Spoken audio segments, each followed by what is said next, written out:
Okay, so we're going to switch gears again a little bit. I'm jumping kind of into the middle of my presentation, but that's okay. If you have questions about extension in general, please give me an email and I'll be happy to answer them.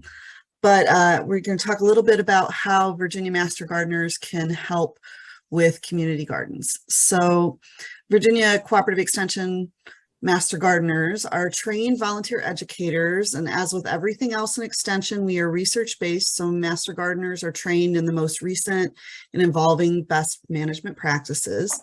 They work within their local communities to encourage and promote environmental sound horticulture practices through sustainable landscape management, education, and training.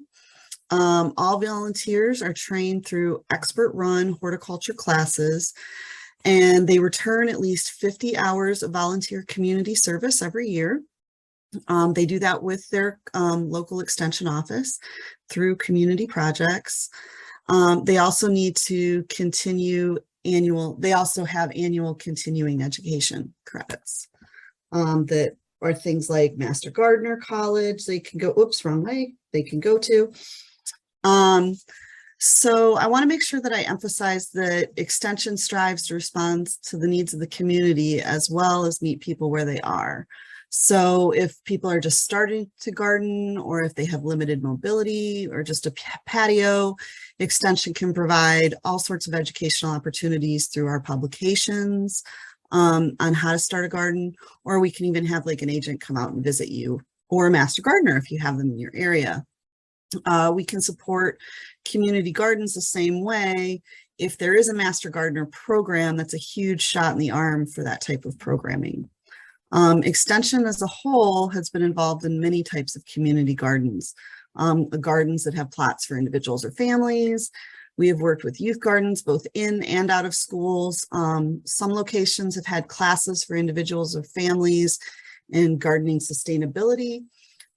We want to be there for the whole community. So it's become almost standard for community gardens that we're involved with to have an ADA accessible bed, like this raised bed in the picture here, which is in a York County garden.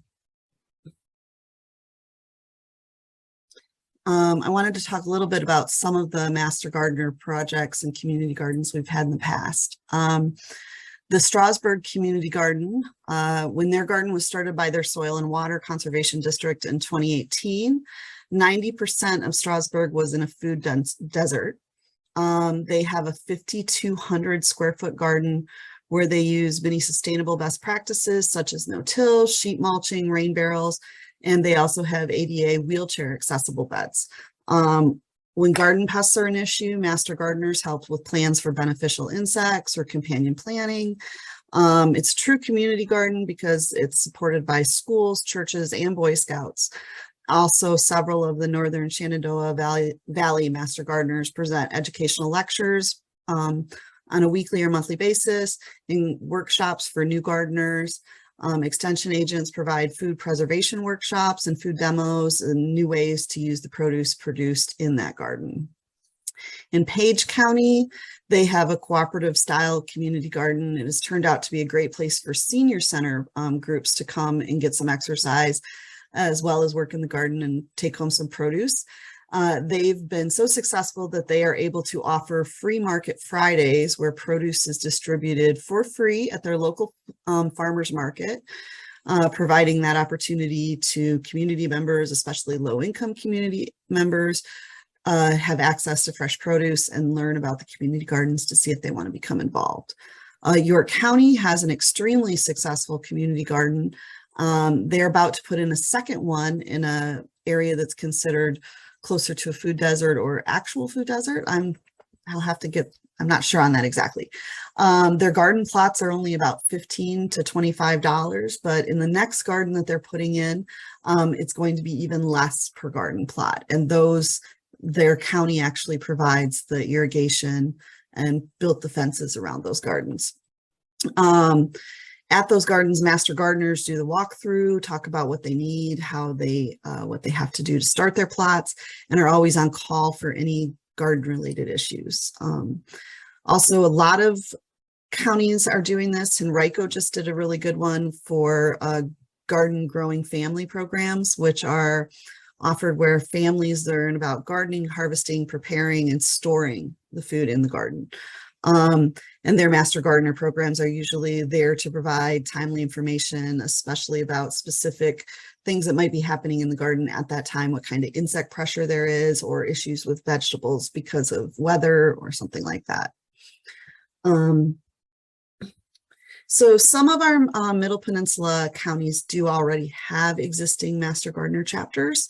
For this year, classes have started and some of them have actually even possibly finished, but we would like to have more Master Gardeners next year. If you would like to become a Master Gardener or know someone that would like to, please contact your extension office. King William and King and Queen offices work together, and they're right now compiling a list of people for a class next year. It's going to be an online class, but we know that sometimes internet connectivity is an issue. So we are also going to offer space for that class for when it's online. So you can choose whichever way you want to do that. And we really hope we get more people involved.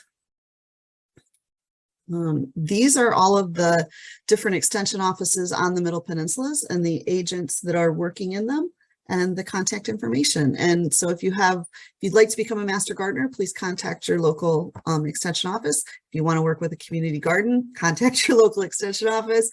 If you just have a question about your own garden, contact your local extension office.